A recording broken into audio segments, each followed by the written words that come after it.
அஸ்ஸலாமு அலைக்கும். மீண்டும் மாலை நேரத்துக்கான மிக முக்கியமான பல தகவல்களோடு தான் வந்திருக்கேன். வீடியோவை கடைசி வரைக்கும் பாருங்கள். தெரியாத நண்பர்களுக்கும் மறக்காமல் ஷேர் பண்ணுங்கள். வீடியோ பிடிச்சிருந்தா ஒரு லைக் பண்ணுங்கள், சப்ஸ்கிரைப் பண்ணுங்கள். மறக்காமல் பெல் பட்டனை ஒரு செலக்ட் பண்ணுங்கள். அப்போ தான் நான் போடுற ஒவ்வொரு தகவலும் உங்களுக்கு நோட்டிஃபிகேஷன் மூலம் கிடைக்கும்.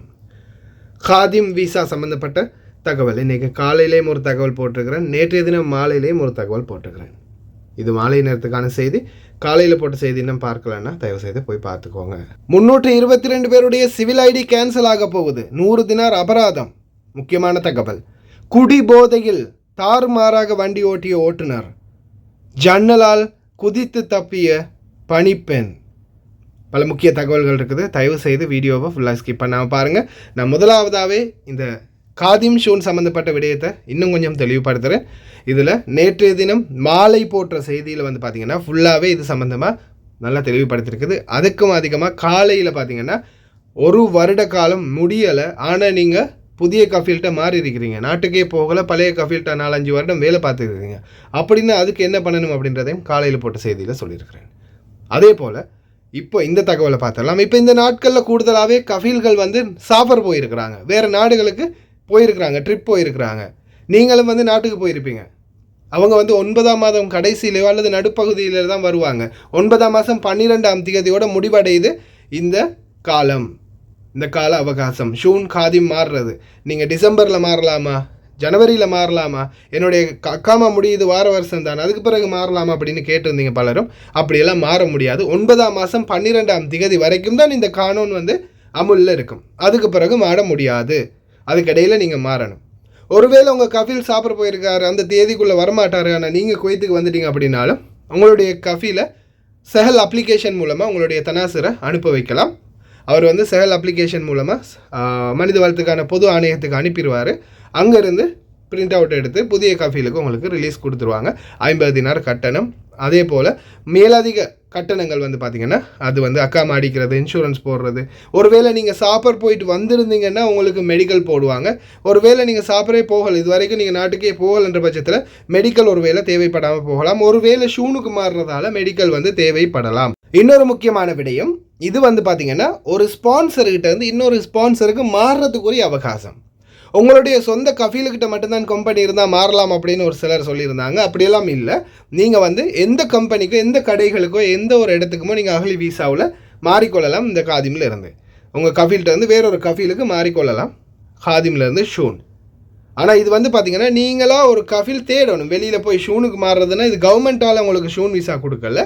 நீங்கள் கடையோ, வியாபார தலங்கள், ஏதாவது கம்பெனியோ, ஏதாவது ஒன்றில் நீங்கள் தான் ஜாப் தேடிக்கொள்ளணும். நீங்கள் ஒரு கடையிலையோ அல்லது எங்கேயாவது ஒரு இடத்துல ஜாப் தேடி அந்த கஃபீல் உங்களுடைய அந்த ஸ்பான்சர் ஷூன் விசா தரப்போகிற ஸ்பான்சர் பழைய ஸ்பான்சரோட பேசிவிட்டு அதுக்கப்புறமா மனித வளத்துக்கான பொது ஆணையகத்தில் போய் 2 பேரும் மாற்றிக்கொள்ளலாம். 18ஆம் நம்பர் விசாக்கு நீங்கள் முதலாவது வேலை தேடணும் வெளியில். சும்மா கவர்மெண்ட்டால் இது 18 விசா அடித்து கொடுக்கல. இது கவர்மெண்ட்டால் உங்களுக்கு இந்த சான்ஸு தந்துருக்குறாங்க. ஏன்னா இங்கே இப்போதைய சூழலில் தொழிலாளர்களுடைய தட்டுப்பாடு அதிகமாக இருக்குது. வெளியில் கம்பெனிகளில், கடைகளில் வேலை செய்கிறதுக்கு ஆட்கள் இல்லை. அதே மாதிரி இப்போ ரீசெண்ட் ஆயிரக்கணக்கான பேர் பிடிப்பட்டாங்க மினைதால்காரில், எல்லாமே காதிம் விசா. அப்போ நிறைய பேர் காதிம் விசாவில் இங்கே வெளியில் வேலை பார்க்குறாங்க. சரி, இந்த கானூனை போட்டு அவங்களுடைய காதிம் விசாவை ஷூனுக்கு மாற்றக்கூடிய வாய்ப்பை கொடுத்துடலாம் அப்படின்னு தான் கவர்மெண்ட் இந்த முடிவை எடுத்திருக்கிறாங்க. அதனால் நீங்கள் முடிஞ்சால் காதிமிலேருந்து ஷூனுக்கு மாறிக்கொள்ளுங்கள். அதுக்குரிய அவகாசம் எல்லாமே பார்த்திங்கன்னா 9ஆம் மாதம் 12ஆம் தேதியோட முடிவடையுது. இந்த 7ஆம் மாதம் 14ஆம் தேதி ஸ்டார்ட் ஆகுது. 9ஆம் மாதம் 12ஆம் தேதி முடிவடையுது. இந்த காலகட்டத்துக்குள்ளே முடிஞ்சால் ட்ரை பண்ணி எப்படியாவது காதிமிலேருந்து ஷூனுக்கு மாற்றிக்கோங்க. அதே போல் நீங்கள் இப்போ இந்த குவைத்தில் இருந்து புதிய கஃபீலுக்கு மாறி இருக்கிறீங்க, ஆனால் இங்கே தான் இருக்கிறீங்க, நாட்டுக்கு புகழ்ன்ற பட்சத்தில் அந்த வாய்ப்பு கிடைக்கலாம். ஆனால் நீங்கள் முன்னாடி குவைத்தில் வேலை செஞ்சுருக்கீங்க, ஆனால் இப்போ புதிய கஃபீலுக்கிட்ட இப்போ 6 மாதம் தான், 7 மாதம் தான் அப்படின்னா கூட கொஞ்சம் சந்தேகம்தான். ஏன்னா நீங்கள் புதிதாகத்தான் இப்போ வீசாவில் வந்திருக்கீங்க அப்படின்னா 1 வருடம் கூட முடியாத பட்சத்தில் மாற்ற முடியாது அப்படின்றது தான் தெளிவாக சொல்லியிருக்கிறாங்க. இருந்தாலும் 9 மாதம் 10 மாதம் நீங்கள் நிறைவடைந்த நிலையில் இருக்கிறீங்கன்னா கூட கொஞ்சம் ட்ரை பண்ணி பார்க்கலாம். எல்லாமே கஃபீல்களுடைய கையில் தான் இருக்குது. உங்களுக்கு ஷூன் விசா தரக்கூடிய கஃபீல் உள்ள ஷூனில் ரிக்வெஸ்ட் பண்ணினார்னா நிச்சயமாக கிடைக்கும். எந்த ஒரு ஆட்சேபனையும் இல்லை. இது கவர்மெண்ட்டோட உள்ள அவங்க ஷூனில் பேசுகிற முறையில் தான் இருக்குது. அவங்கள பற்றி அவங்க ரிக்வெஸ்ட் பண்ணி நினச்சா எடுக்கலாம். குவைத்தில் நினச்சா எடுக்க முடியாது எதுவும் இல்லை. எல்லாமே அவங்க கையில் தான் இருக்குது. இன்ஷா அல்லாஹ் ட்ரை பண்ணுங்கள், எல்லாருமே இந்த சான்ஸை பயன்படுத்திக்கோங்க. எதிர்வரும் 16ஆம் திகதி அதிரடியான வெப்பம் ஆரம்பமாகுது. 8ஆம் மாதம் 9ஆம் திகதியோட வெப்பத்துடைய நிலை குறைவடையும் அப்படின்னு தெரிவிச்சிருக்காரு காலநிலை ஆய்வாளர் பெதரல மீரா. எதிர்வரும் வியாழக்கிழமை வரைக்கும் தொடர்ந்து தூசி காற்று அமுலில் இருக்கும். ரொம்ப கவனமாக இருங்க. நேற்றைய தினம் கூட பார்த்தீங்கன்னா பல பகுதிகளில் இதே மாதிரியான சூழல் தான் இருந்துச்சு. எதிர்வரும் வியாழக்கிழமை வரைக்கும் இந்த தூசி காற்று இந்த மாதிரியான சூழல்களில் மாறி மாறி குவைத்தில் இந்த காலநிலை இருக்கும் அப்படின்னு தான் தெரிவிச்சிருக்கிறாங்க. தயவு செய்து ரொம்ப கவனம் பாருங்கள். இந்த மாதிரி வியூ முன்னுக்கு போகிற வண்டியே தெரியுதில்லை. இந்த நேரங்களில் ரோட் க்ராஸ் பண்ணுறவங்க ரொம்ப கவனம். காலநிலை ஆய்வாளர் சொன்னதையும் கேளுங்க. في 16/7 بإذن الله تعالى راح يطلع نجم الجوزة الثانية وندخل في موسم جمرة القيض وهي أعلى درجات حرارة وينتصف الصيف وتزيد هبات الغبار والجفاف وتستمر معانا جمرة القيض لمدة 26 يوم 13 يوم منها في موسم الجوزة الثانية و13 يوم الأخرى في موسم المرزم. وفي نهاية جمرة القيض يطلع نجم الشليبين في 11/8 وهو النجم قبل الأخير من نجوم الصيف الحار ويبقى على طلوع السهيل بإذن الله تعالى 13 يوم. في 24/8 راح يطلع نجم السهيل آخر نجوم الصيف الحار، لكن الاعتدال الحرارة بالليل بعد طلوع نجم السهيل بأسبوعين تقريبا مع طلوع النجم الثاني من نجوم السهيل وهو نجم الجبهة في 6/9 بإذن الله تعالى. பொது தீயணைப்புத்துறையின் புதிய புள்ளி விவரம். நடப்பு ஆண்டு 2024ஆம் ஆண்டின் முதல் பாதியில் தீயணைப்பு நிலையங்கள் கையாண்ட தீ விபத்துகளின் எண்ணிக்கை 1476ஆக எட்டியுள்ளது. இந்த வருடம் 6 மாதத்துக்குள்ள மட்டுமே 1476 தீ விபத்துக்கள். யா ரப்பனா, ரொம்ப கவனம் மக்களே. இப்படி தீ விபத்து ஏற்பட்டுச்சுன்னா அல்லாஹ் தான் பாதுகாக்கணும் அனைவரையும். அதே மாதிரி இந்த நீங்கள் பார்க்கக்கூடிய வீடியோ காட்சியும் இன்னைக்கு தைமாவில் தீ விபத்து நடந்ததா காலையில் ஒரு சகோதரர் எனக்கு வீடியோ அனுப்பியிருந்தார். தொடர் தீ விபத்து பதிவாகிட்டே இருக்குது. நேற்றைய தினம் கூட ஃபர்வானியா தீ விபத்தில் ஒரு சகோதரி உயிரிழந்திருக்கிறாங்க. மேலும் பலர் படுகாயமடைந்து அதி தீவிர சிகிச்சையில் மருத்துவ சிகிச்சைக்காக அனுமதிக்கப்பட்டிருக்கிறாங்க. தயவு செய்து ரொம்ப கவனம். ஏற்கனவே மங்காஃப் தீ விபத்தில் கூட பல உயிர்களை இழந்திருக்கிறோம். தயவு செய்து ரொம்ப கவனம்.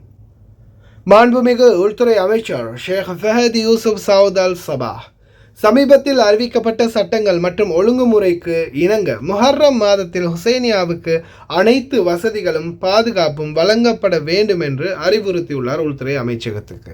அதே போல ஹுசைனியா உரிமையாளர்களும் குறிப்பிட்ட சட்டங்களை மதித்து நடக்க வேண்டும் என்பதையும் தெரிவித்திருக்கின்றார். அப்போ இந்த வாட்டி ரோட்டோரமெல்லாம் ஜூஸ் குடிக்கவும் முடியாது, சாப்பாடு பார்சல் வாங்கவும் முடியாதா? குவைத்திகளா சாப்பாடு வாங்குறாங்க, வெளிநாட்டவர்கள் தான் வாங்குறது அந்த சாப்பாடு. கடைசியில் அவங்களுக்கும் இல்லாமல் போச்சா? குடியிருப்பின் உரிமையாளரின் அறிவிப்பின் அடிப்படையில் அல்லது கட்டிடம் இடிப்பு காரணமாக 322 பேர்களின் குடியிருப்பு முகவரிகள் ரத்து செய்வதாக சிவில் தகவல் பொது ஆணையகம் தெரிவித்துள்ளது. இந்த ஆதார ஆவணங்களை புதிய கட்டிடங்களுக்கு அவர்கள் சரிபார்க்க வேண்டும். இதற்காக 30 நாட்கள் வழங்கப்பட்டு இந்த 30 நாட்களுக்குள் இவர்களுடைய முகவரிகள் சரி செய்யப்படாவிட்டால் 100 தினார் அபராதம் செலுத்த வேண்டி வரும். இது தெரிவிச்சிருக்கிறாங்க சிவில் தகவலுக்கான பொது ஆணையகம். அதே போல் இப்போ நிறைய பேர் இந்த சிங்கிளாக ரூம் எடுத்து தங்கியிருக்கிறீங்க கம்பெனிகளில், அப்பார்ட்மெண்ட், வெளியில் வேலை செய்யக்கூடியவங்க. இதை பார்த்திங்கன்னா ஆல்ரெடியே நான் சொல்லிட்டேன், குவைத்துடைய மனித வளத்துக்கான பொது ஆணையகம் தெரிவிச்சிட்டாங்க. எந்த ஒரு டேட்டாவுமே நாங்கள் எந்த ஒரு அனுமதியுமே வழங்க மாட்டோம் தொழிலாளர்களுடைய இருப்பை உறுதி செய்யாத பட்சத்தில். அவங்களுக்கான எந்த ஒரு அனுமதியோ அல்லது எந்த ஒரு கான்ட்ராக்டுமோ சைன் பண்ணப்படாது அப்படின்னு தெரிவிச்சிருந்தாங்க. அதே போல தான் தொழிலாளர்களுக்கு அவங்க அறைகள் கட்டாயம் கொடுக்கணும், தங்குமிட வசதியை செஞ்சு கொடுக்கணும். ஆனால் ஒரு சிலருக்கு செஞ்சு கொடுத்தும் சிலர் வெளியில் போய் தனியாக நீங்கள் ரூம் எடுத்து தங்கியிருக்கிறீங்க.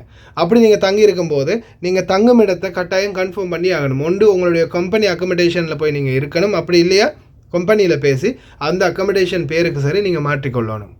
நீங்கள் தனியாக இருக்கிற பில்டிங்கில் பார்த்தீங்கன்னா பில்டிங் அனுமதி பத்திரங்கள் எதையுமே கஃபீல் தரமாட்டாங்க. அந்த பில்டிங் ஓனர் உங்களுக்கு தருவாரா? தரமாட்டாங்க. அப்படி இருக்கிற பட்சத்தில் நீங்கள் உங்களோட கம்பெனியை தான் அணுகணும். நல்லா ஞாபகம் வச்சுக்கோங்க. கம்பெனி மூலமாகவே நீங்கள் உங்களோட அட்ரஸை சேஞ்ச் பண்ண பாருங்கள். ஜமியாக்களில் பெரிய பெரிய உயர் அதிகார மட்டங்களில் இருக்கக்கூடிய மசரிகளை இன்னொருக்கா நீங்கள் எடுகேஷன் டெஸ்ட் பண்ணியே ஆகணும். ரீசெண்டாக எகிப்தில் நடந்த ஒரு பரீட்சைக்கு தாய் தகப்பன்கள் பிட்டு எப்படி எடுத்து கொடுக்குறாங்கன்னு மட்டும் பாருங்கள்.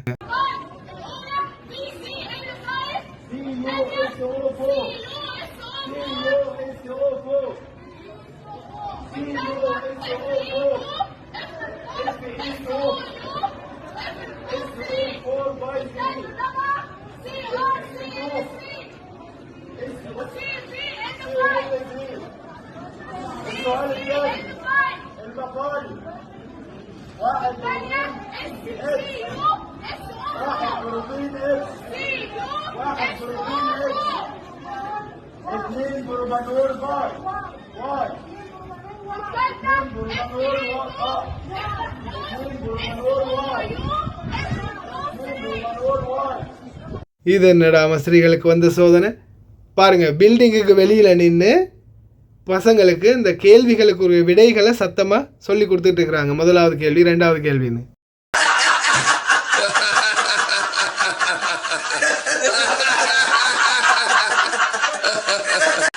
இவனுங்களை நம்பியாடா பெரிய பெரிய பொறுப்பு கொடுத்தோம் அப்படின்னு குவைத்திகள் இந்த மாதிரி தான் வெளியில் சிரிச்சுக்கிட்டு உள்ளே அழுவாங்க. அடுத்ததா வர்த்தக தொழில்துறை அமைச்சகம் மற்றும் உணவு பாதுகாப்பு குழு தொடர்ந்து சோதனைகளை நடத்தி வராங்க. குவைத்துடைய பல பகுதிகளை மீன் சந்தை மற்றும் பல கட்டட தொகுதிகள், கடை தொகுதிகளில் இந்த அடிப்படையில் பார்த்திங்கன்னா சிலர் மீன் மற்றும் பல உணவுப் பொருட்கள் இறக்குமதி செய்வதில் பல சவால்களை சந்தித்து வருவதாகவும் விலைகளை குறைக்கும் நோக்கில் அதிக அளவிலான மீன்களை குவைத் சந்தைக்கு அனுப்ப ஊக்குவிப்பதற்கு முயற்சி செய்வதாகவும் தெரிவித்திருக்கிறாங்க.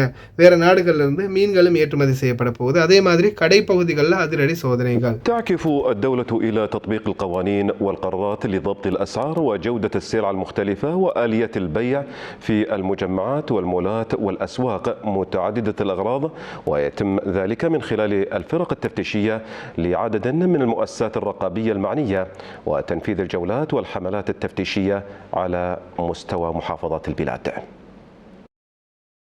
تعكف الدولة من خلال الجهات والمؤسسات التابعة لها على تطبيق القانون والقرارات التي تهم المستهلك وتحافظ على حقوقه من خلال الجولات التفتيشية والحملات على المجمعات والمولات التجارية والأسواق الموازية. وزارة التجارة والصناعة تضع خطة سنوية على المخالفات على المحلات وعلى متابعتها. دائما يكون عندنا خطة مسبقة لجميع الجولات التفتيشية. بعض الجولات التفتيشية نكثفها في المواسم، إذا كان مثلا رمضان، الأعياد، العيد الوطني، نكثف على أشياء معينة داخل السوق نعلم أنها وهذا وقت بيعها، فدائما يصير فيها تلاعب فنكثف التفتيش عليها. أما إذا طول السنة يكون عندنا تفتيش العادي، مراقبة الأسعار، مراقبة الغش التجاري، التلاعب، التعامل مع المستهلك، هل هو قاعد يبيعها بنفس السعر اللي قاعد يعلن عنه ولا قاعد يحاول يتلاعب على المستهلكين. تكثيف الجولات التفتيشية في جميع المحافظات وعلى المنشآت الغذائية تأتي في إطار الإجراءات الاحترازية للمحافظة على صحة المستهلكين. المخالفات عقب الكشف، عقب المزاد ما توصل البضائع إلى المادة الغذائية توصل البسطات، يكمل الكشف والتفتيش على مدار 24 ساعة على البسطات.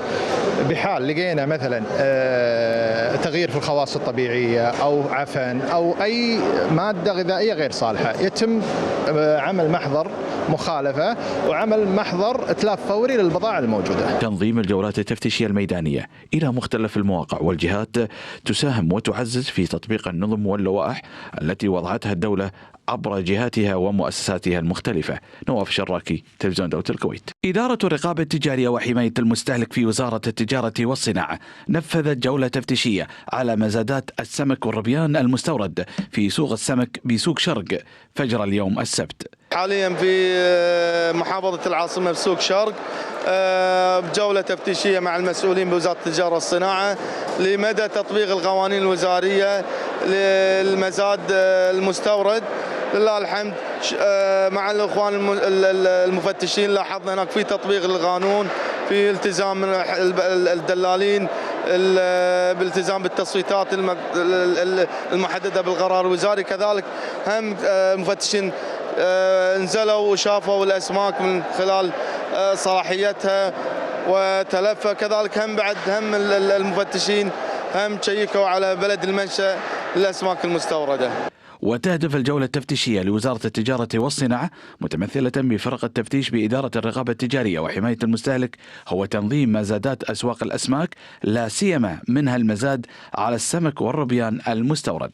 اليوم كالمعتاد يعني هذا وضعنا كل يوم تقريبا في نظام النوبات، تنظيم المزادات واستقبال الشكاوي إلى آخر. وتقريبا اليوم آخر المواسم يعني ما في سمك وقليل الأسماك اللي قاعد توصل حق السوق عندنا من سواء المستورد والمحلي. وفي حال أي شكاوي أي تلاعب بالأسعار أي تلاعب من الدلالين إنهم موجودين إلى نظام النوبات 3 أيام كل يوم موجودين. கடைகளில் வேலை பார்க்கக்கூடியவங்க ரொம்ப கவனமாக இருங்க. தொடர்ந்து சோதனைகள் முன்னெடுக்கப்படுது. அதே மாதிரி ஷார்க் மீன் சந்தைகளில் காதிமில் ஷூனில் யாராவது வெளியில் வேலை பார்க்குறவங்க இருந்தாலும் கவனமாக இருங்க இந்த சந்தர்ப்பத்தில். அதே மாதிரி பொய்யை மட்டும் சொல்லிடாதீங்க. குவைத்தினா குவைத்தின்னு சொல்லுங்கள், பாகிஸ்தானினா பாகிஸ்தானி, ஈரானினா ஈரானி. அந்த மீன்களுடைய வகைகள் எந்த நாடு அப்படின்றத சொல்லிடுங்க. பொய் சொல்லி விற்று மட்டும் பிடிபடாதீங்க. அதே மாதிரி விலைகளுடைய தன்மைகளை பற்றி அறிந்து அதை குறைத்து வேறு நாடுகளிலிருந்து இன்னும் அதிகமான மீன்களை இறக்குமதி செய்யவும் புதிய ஆலோசனைகள் மற்றும் தீர்மானங்கள் இந்த கூட்டத்தில் எடுக்கப்பட்டதாக தெரிவித்திருக்கிறாங்க. குவைத்தில் தற்போது இஸ்லாம் மதத்தை ஏற்கும் வெளிநாட்டவர்கள் மற்றும் அந்நிய மதத்தவர்கள் அதிகரிச்சே வராங்க. இந்த அடிப்படையில் பிலிப்பைன் நாட்டு சகோதரி ஒருவரும் இஸ்லாம் மதத்தை ஏற்றுக்கொண்டிருக்காங்க. நேற்றைய தினம் மகரிப் தொழுகைக்கு பிறகு அஷ்ஹது அன் லா இலாஹா இல்லல்லாஹ் وأشهد أن محمدا رسول الله وأشهد أن عيسى عبد الله ورسوله ما شاء الله الحمد لله ما شاء الله. இஸ்லாம் மதத்தை ஏற்றுக்கொள்ள சொல்லி வற்புறுத்துறாங்க எங்கள் வீட்டில் அப்படின்னு சொல்லியும் ஒரு சில பணிப்பெண்கள் என்கிட்ட புகார் அளித்தாங்க. நானும் தூதரகத்துக்கு உடனே அதை மூவ் பண்ணி அவங்களுடைய பிரச்சனைகளுக்கு தீர்வை பெற்றுக் கொடுத்தேன். அதே போல் உங்களையும் நீங்கள் உங்கள் விருப்பப்பட்டு நீங்களாக மதம் மாறினா ஓகே. வற்புறுத்தி யாரையுமே மதம் மாற்றுவதற்கு எந்த மார்க்கமும் அனுமதிக்கலை, இஸ்லாம் மார்க்கம் உட்பட. அவங்க அந்த மார்க்கத்தை புரிஞ்சு வந்தால் மட்டும்தான். பணிப்பெண் ஒருவர் ஜன்னலால் குதித்து தப்பி ஓடிய காட்சி ஒன்று பதிவாகி இருக்குது. கேர்டின் சீலை ஒன்று எடுத்து அதை அந்த கபர்ட்டுடைய கதவில் கட்டிட்டு கிச்சனில் உள்ள அந்த சின்ன கபர்ட் இருக்கு இல்லையா, அந்த கபர்ட்டை கதவில் கட்டியிருக்கிறாங்க. கட்டிட்டு அதிலிருந்து ஜன்னலால் குதித்து எஸ்கேப் ஆகியிருக்காங்க. இந்த இருக்கு பாருங்கள், இதில் கட்டி அப்படியே ஜன்னலை கீழே போட்டுட்டு இந்த பக்கம் ஜன்னலால் குதித்து எஸ்கேப் ஆகியிருக்கிறாங்க. மிலிட்ரி ட்ரைனிங் எடுத்துகிட்டு இங்கே வந்தாங்களோ தெரியலை, என்ன பிரச்சனையோ தெரியலை. ஆனால் தயவு செய்து பணிப்பெண்களே இந்த மாதிரி முட்டாள்தனமான வேலைகள் மட்டும் செய்யாதீங்க. ஒரு வேலை அவங்க ஜன்னல் அந்த எதில் கட்டியிருக்காங்கன்னு பார்த்தீங்க தானே, ஒரு கபர்ட்டில் கட்டியிருக்காங்க. அது அவ்வளோ பெரிய ஹெவியானதா. ஒரு வேளை இந்த கேர்டின் சீலை நீங்கள் மேலேருந்து இறங்குற அந்த முதலாவது மாடியோ அல்லது 2வது மாடியோ அந்த கேப்பில் இருந்தே கயிறு வந்துருச்சுன்னா என்ன நிலைமை? இந்த துணி கிழிஞ்சிருச்சு இல்லை அங்கே அந்த பிடி கலண்டு வந்துருந்துச்சுன்னா என்ன நிலைமை? பிரச்சனைகள் இருக்கத்தான் செய்யுது. சிலருக்கு இதையும் விட மோசமான உயிரையே மாய்த்து கொள்ளக்கூடிய அளவுக்கு பிரச்சனைகள் வருது. உண்மையிலேயே நம்மளுடைய பணிப்பெண்கள் ரொம்ப கஷ்டப்படுறாங்க. ஆனால் தயவு செய்து இந்த மாதிரியான முட்டாள்தனமான முடிவுகள் எடுக்காதீங்க. ஏன்னா இந்த மாதிரி முடிவுகள் உங்களுடைய உயிருக்கும் ஆபத்து. அதே மாதிரி காலை உடைச்சிக்கிட்டிங்கன்னா என்ன பண்ணுவீங்க? இந்த நாட்டில் யார் உங்களுக்கு பார்க்குறது? இந்த நாட்டில் யார் இருக்கிற அவங்களுக்கு ஒரு சாப்பாடு ஊட்டி விடுறதுக்கோ அல்லது உங்களுடைய மற்றைய அன்றாட நடைமுறைகள் உங்களுடைய கடமைகளை கழிக்கிறதுக்கு கூட யார் இருக்கிறா? யாருமே இல்லை. எல்லாமே நீங்கள் தான் செய்யணும். கை உடைஞ்சாலோ கால் உடைஞ்சாலோ அவங்க கொண்டு போய் ஹாஸ்பிட்டலில் தூக்கி கொண்டு போய் போடுவாங்க, அவ்வளோதான். தயவு செய்து சிந்திச்சு செயல்படுங்க. ஏதாவது பிரச்சனை இருந்தால் சட்ட ரீதியாக முயற்சி பண்ணுங்கள். நாட்டில் ஃபாரின் மினிஸ்ட்ரி கம்ப்ளைண்ட் பண்ண வைங்க, இங்கே தூதரகத்துக்கு அறிவிங்க, ஏதாவது ஒரு முயற்சி பண்ணுங்கள். தயவு செய்து இந்த மாதிரி தவறுகள் பண்ணாதீங்க. உண்மையிலேயே அதிவேக சாலைகளே ரொம்பவும் வொரஸ்டான ரொம்ப மோசமான சாலைகளுடைய பட்டியலில் நிச்சயமாக குவைத்துக்கு தான் முதலிடம் அப்படின்னு தெரிவிக்கிறாங்க. ஏன்னா அந்த அளவு மோசமாக இருக்குது அதிவேக சாலைகள். ரொம்ப ஹைவேக்கள்லே பார்த்தீங்கன்னா ரொம்ப அதிகமான குப்பைகளும் உடைந்த டயர் துண்டுகளும் மணல்களும் நிறையவே குப்பைகள் நிறைஞ்சு போய் இருக்குது. இது பலருடைய உயிர்களுக்கும் ஆபத்து. குறிப்பாக இந்த வஃப்ரா பக்கம் இருக்கக்கூடிய அதிவேக சாலைகள்லாம் மணல் நிறைஞ்சு போய் இருக்குது. இப்போ ரீசெண்டாக 4வது ரிங் ரோட்டில் நடந்த ஒரு சம்பவம், இப்போ ரீசெண்டாக நான் வந்து எங்களுடைய வண்டி எக்ஸிடெண்ட்டாக பார்த்துச்சு, விபத்துக்குள்ளாக பார்த்துச்சு அப்படின்ற ஒரு வீடியோ போட்டிருப்பேன். அந்த வீடியோவில் பார்த்துருப்பீங்க, அந்த 4வது ரிங் சாலையில் வந்து பாலம் வந்து ரொம்ப மோசமாக இருக்குது ஷுவைக்கு பக்கத்தில். அந்த வீடியோ எடுத்து பாபா பப்ளிஷ் பண்ணி விட்டார். அதுக்கப்புறம் எப்படி இருக்குன்றதை பாருங்கள்.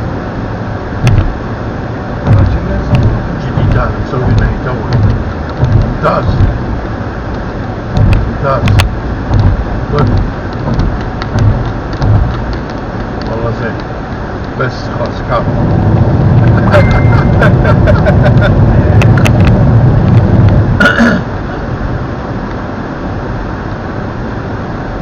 لازم اي واحد يصور، لازم اي واحد يتكلم. ரொம்ப மோசமாக இருக்குது அப்படின்னு நாங்கள் அந்த வீடியோ அனுப்பியிருந்தார். அதுக்கப்புறமா நாங்கள் இப்போ நேற்றைய தினம் ஷோய்க்கு போய் பார்த்துட்டு திரும்பி வரும்போது அந்த பாலம் எல்லாமே, அந்த கம்பிகள் எல்லாமே இருந்த இடைவெளிகள் நிரப்பப்பட்டு புதிதாக போட்டுக்கிறாங்க. அடுத்ததாக நோய்சீப்லேருந்து 40வது ரிங் சாலை கிங் ஃபயத் சாலையில் ஒரு ஓட்டுநர் குடிவெறியுடன் ட்ரெய்லர் வண்டியை ஓட்டியிருக்கிறாரு. தயவு செய்து ஓட்டுநர்களே, போதைப் பொருள் பாவிக்கிற யாராவது இருக்கிறீங்கன்னா, மதுபானம் அருந்தக்கூடியவங்க யாராவது இருக்கிறீங்கன்னா நிலைமையை பாருங்கள். உங்களுக்கே அறியாமல் நீங்கள் என்னென்னலாம் செய்வீங்க அப்படின்றத இந்த வீடியோ பாருங்கள்.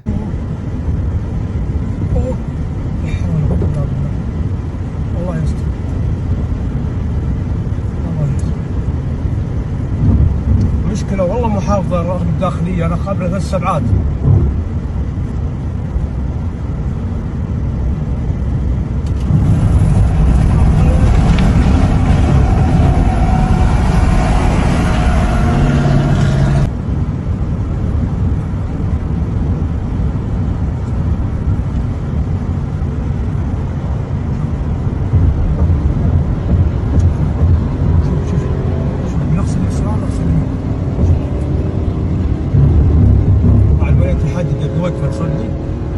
عليك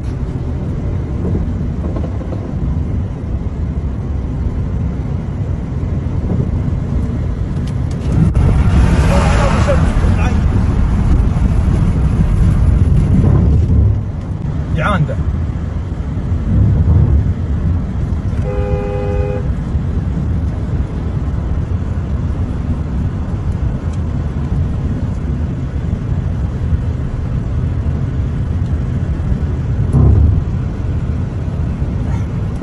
هذه منطقة الثيران سكنية.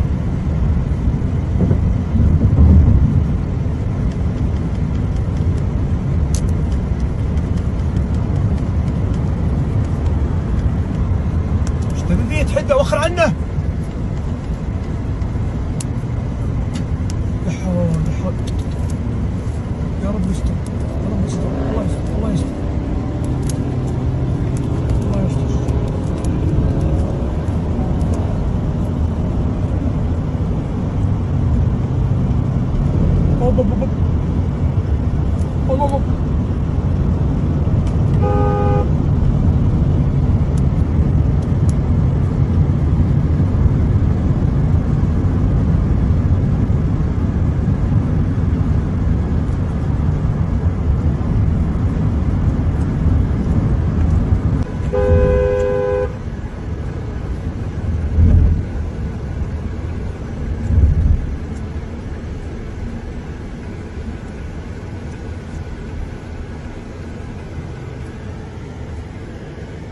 كفو عليكم.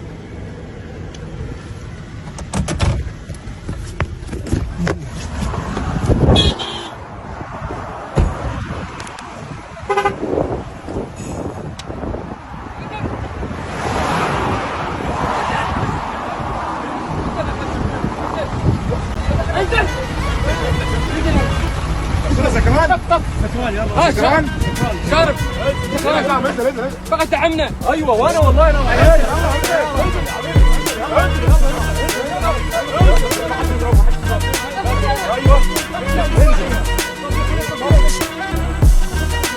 يسوي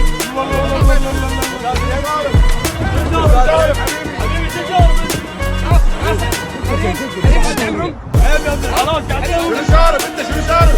وين جاي؟ تعال تعال صور هذا مو وعي هذا. شو الكاميرا شو الكاميرا؟ كاميرا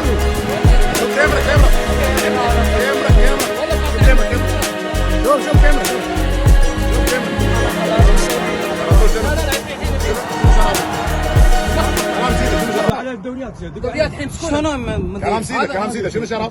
هلا ما يمشي. انت شو اسقط مني؟ بشوف انت مديرني انت شنو شرب؟ تعال كلام سيده كلام سيده صوبيني هذا انت انا هذا كسرني هذا هذا محلي هذا الثمانية هذا الثمانية هذا شغلني مدير جابك بالنية زين. انا الثمانية شغلني انا 76 75 غير مشكلة கடைசியில் படத்தில் டப்பிங் ஆர்டிஸ்ட் பேசுகிற மாதிரியே பேசுகிறாரு. சித்தையின் தமானியின் ஆன சபையின் கம்சைன் அப்படின்னு. குடி போதை, போதையில் என்னென்னலாம் நடந்துச்சுன்னு பார்த்தீங்க தானே, எப்படி வண்டி ஓட்டினார்னு பார்த்தீங்க தானே. யாராவது ஒருத்தரை இதே நிலைமையில் போய் வண்டி ஏதாவது மோதி அந்த வண்டியில் உள்ளவங்க உயிரிழந்திருந்தால் அல்லாஹ் பாதுகாக்க என்ன நிலைமை எனக்கு யோசிச்சு பாருங்கள்.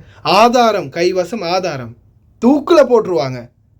இந்த போதைப் பொருள் பாவிக்கிறவங்க இன்றைக்கி அதிகரிச்சிட்டு இருக்கிறாங்க. இந்த குவைத்தை பொறுத்தவரையில் நம்மளுடைய வெளிநாட்டவர்கள் தான் ரொம்ப மோசமாக இருக்கிறாங்க இந்த போதைப் பொருள் பாவனையில். இப்போ ரீசெண்டாக எனக்கு ஒரு சகோதரி சொன்னாங்க, டியூப் பல்ஃபுடைய அந்த டியூபுக்குள்ளே அந்த பல்ஃபுக்குள்ளே ஏதோ ஒன்று போட்டு ஒருத்தர் குடிச்சிக்கிட்டு இருந்தாராம். பார்த்துருக்குறாங்க. என்னென்னலாம் கண்டுபிடிக்கிறானுங்க. தயவு செய்து ரொம்ப கவனம், நல்லா ஞாபகம் வச்சுக்கோங்க. போதைப் பொருளில் பிடிபட்டாலோ பாவிச்சு பிடிபட்டாலோ ஆயுள் தண்டனை அல்லது மரண தண்டனை. குவைத் வந்து எப்போவே அதை நிர்ணயிச்சிட்டாங்க. நாட்டுக்கு உயிரோட போகணுமா வேணாமா முடிவு பண்ணிக்கோங்க. கடைசி வரைக்கும் பார்த்து எல்லாருக்குமே ரொம்ப நன்றி. தெரியாத நண்பர்களுக்கு மறக்காமல் ஷேர் பண்ணிக்கோங்க. வீடியோ பிடிச்சிருந்தா ஒரு லைக் பண்ணுங்கள், சப்ஸ்கிரைப் பண்ணுங்கள்.